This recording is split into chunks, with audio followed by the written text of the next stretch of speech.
प्रधानमंत्री नरेंद्र मोदी जी जो चीन को लाल आंख दिखा रहे थे, जो पाकिस्तान को नस्ते नाबूद करने की बात कर रहे थे, आज 25-26 लोगों की निमम्र हत्या कर दी गई है, निर्दोष लोगों की हत्या कर दी है। नरेंद्र मोदी जी से मैं पूछती हूँ, इतने लोगों की हत्या हो चुकी है और नरेंद्र मोदी जी बैठकर बिहार के अंदर चुनावी रैली कर रहे हैं। वो रैली कैंसिल की जा सकती थी, लेकिन मोदी जी ने नहीं की, क्योंकि उनके लिए चुनाव वोट ज्यादा जरूरी है। बैठकर मंच पर नीतीश कुमार जी के साथ ठहाके लगा रहे हैं। शर्म आनी चाहिए देश के प्रधानमंत्री जी को। 36 लोग जो मरे हैं, हमारे शहीद हुए हैं, उनके परिवारों को सांत्वना देने के लिए केंद्र सरकार ने क्या किया? क्या उन परिवारों को कोई धनराशि नहीं मिलनी चाहिए थी? क्या सरकार की तरफ से उनके कंधे पे हाथ नहीं रखना चाहिए था? जिनके घर के चिराग उठ गए थे, ये वो सरकारें हैं जिनको शहादतों पे, जिनको लाशों पे केवल और केवल वोट बटोरने हैं। सुरक्षा में चूक तो हुई है ना, जब सरकार इतने बड़े बड़े वादे करती है, इतने बड़े बड़े बातें करते हैं हमारे मोदी जी, 56 इंच के सीने की बात करते हैं, तो आज उनका 56 इंच का सीना कहाँ चला गया? सऊदी अरबिया का अपने टूर कैंसिल करके दिल्ली आ गए। कल सर्वदलीय बैठक हुई, तो सर्वदलीय बैठक में प्रधानमंत्री का अनुपस्थिति बहुत सारे सवाल खड़े करते। जो आतंकी हमला हुआ उसके बाद इस मुद्दे पर जिस तरह से हिंदू मुस्लिम की राजनीति होना, प्रधानमंत्री बिहार में रैली कर रहे हैं, ठहाके लगा रहे हैं, क्या कहेंगे? देखिए, प्रधानमंत्री नरेंद्र मोदी जी जो चीन को लाल आंख दिखा रहे थे, जो पाकिस्तान को नस्ते नाबूद करने की बात कर रहे थे, आज 25-26 लोगों की निमम्र हत्या कर दी गई है, निर्दोष लोगों की हत्या कर दी है। मोदी जी कह रहे थे कि धारा 370 हटा दी गई है। आप जाइए कश्मीर में जाकर रहिए। मैं पूछती हूँ, गृह मंत्री अमित शाह जी वहाँ घर लेकर रहेंगे?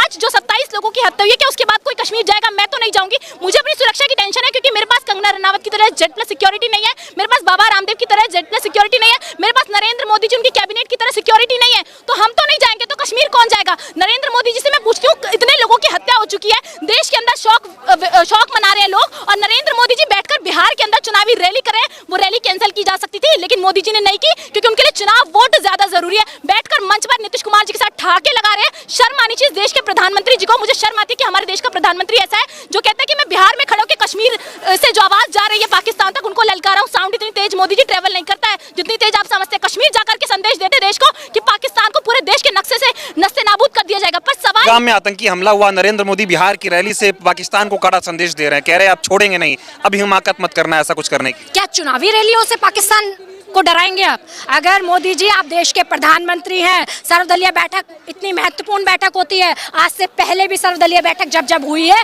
तो देश के प्रधानमंत्रियों ने सभी पक्षों के लोगों से मिलकर एकजुटता के साथ ये निवेदन भी किया हमेशा कि आप सब एक साथ आइए देश के मुद्दों पे। और हमेशा सर्वदलीय बैठक में इस देश की, ये मैं कहूँगी, एकता एकजुटता ही है कि हमेशा देश के मुद्दों को सर्वोपरि हमारे देश का हर फ्रंट रखता है।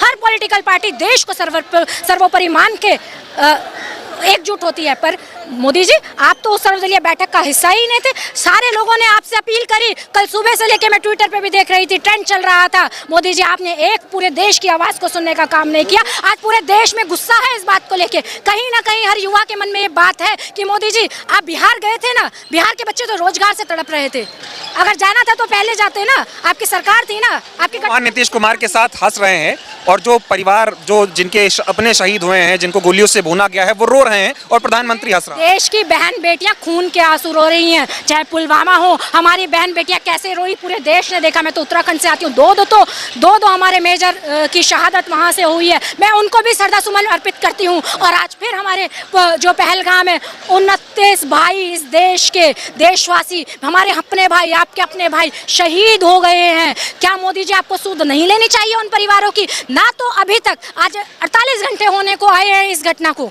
ना तो आपने एक भी आतंकवाद, आप कड़े नियमों की बात कर रहे हैं ना, कड़ी आंख दिखाने की बात कर रहे हैं, 56 इंची की बात कर रहे हैं, आप कीजिए, पूरा देश आपके साथ एकजुट है। पर जवाब भी दीजिए, आज इतने घंटों के बाद भी कितने आतंकवादी पकड़े गए? आप जवाब दीजिए। आप जवाब दीजिए कि 29 लोग जो मरे हैं, हमारे शहीद हुए हैं, उनके परिवारों को सांत्वना देने के लिए केंद्र सरकार ने क्या किया? क्या उन परिवारों को कोई धनराशि नहीं मिलनी चाहिए थी? क्या सरकार की तरफ से उनके कंधे पे हाथ नहीं रखना चाहिए था? जिनके घर के चिराग उठ गए थे, जिनके खाने कमाने वाले शहीद हो गए। घटना को जो हिंदू मुस्लिम का रंग दिया जा रहा है, कह रहे भाई धर्म पूछा जाती नहीं। बात से देखो, ये वो सरकारें हैं जिनको शहादतों पे, जिनको लाशों पे केवल और केवल वोट बटोरने हैं। मैं धिक्कार करती हूँ मोदी जी, अभी भी शर्म, ये जो हमारे देश के शहीद हैं ना, इनकी शहादतें आपको लताड़ती हैं।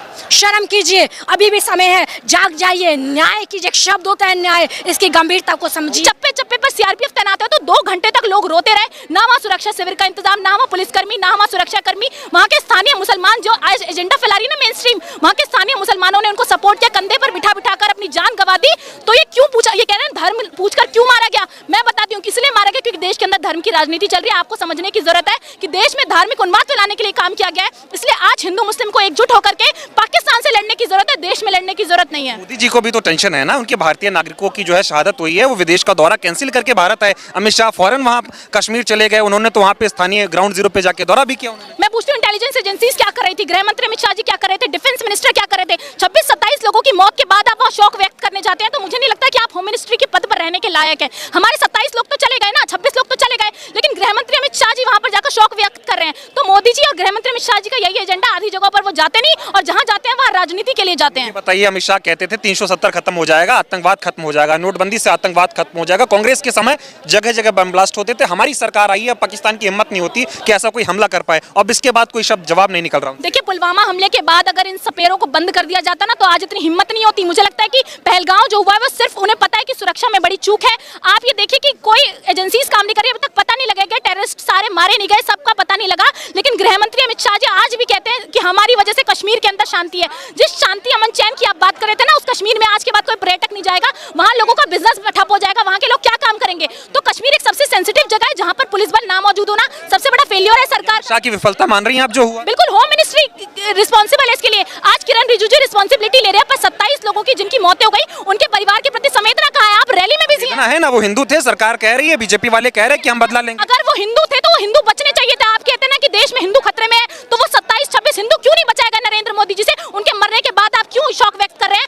आप ये बताइए कि आपकी पुलिस कहाँ थी, आपकी होम मिनिस्ट्री, पूरी डिफेंस मिनिस्ट्री कहाँ थी उस वक्त जब ये सब हो रहा था? 2 घंटे तक लोग चिल्लाते रहे, रोते रहे। लोग कह रहे हैं कि मोदी जी को राजनीति ज्यादा प्यारी है, देशवासी कम प्यारे हैं। पुलवामा हुआ, वोट मांगा उन्होंने, अब पहलगाम हुआ, वो बिहार की रैली से जाके वहां संबोधित कर रहे हैं, वो कश्मीर जाके भी संबोधित कर सकते थे, दिल्ली से भी कर सकते थे। देखिए, मोदी जी को राजनीति ज्यादा जरूरी है। अगर वो बिहार की रैली कैंसिल कर देते, दिल्ली से खड़े होकर भी बोल देते ना कि पाकिस्तान को नक्शे से हटा दिया जाएगा, पाकिस्तान के साथ ये कर दिया जाएगा, लेकिन मोदी जी के लिए रैली, राजनीति, वोट ये सबसे ऊपर है। इसके लिए मोदी जी किसी भी हद तक जा सकते हैं, उनको कोई संवेदना शौक नहीं है। अगर होती तो आज वो इस पर ध्यान दे रहे। ये बताइए, ये जो आतंकी हमला हुआ पहलगाम का, पूरे देश को इसने झकझोर कर रख दिया है, लेकिन सवाल भी कई तरह के हैं। कल ऑल पार्टी मीटिंग हुई, उसमें ये कहा गया कि कहीं ना कहीं सुरक्षा में चूक हुई है, इस पर क्या कहना आपका? सुरक्षा में चूक तो हुई है ना, जब सरकार इतने बड़े बड़े वादे करती है, इतने बड़े बड़े बातें करते हैं हमारे मोदी जी, 56 इंच के सीने की बात करते हैं, तो आज उनका 56 इंच का सीना कहाँ चला गया?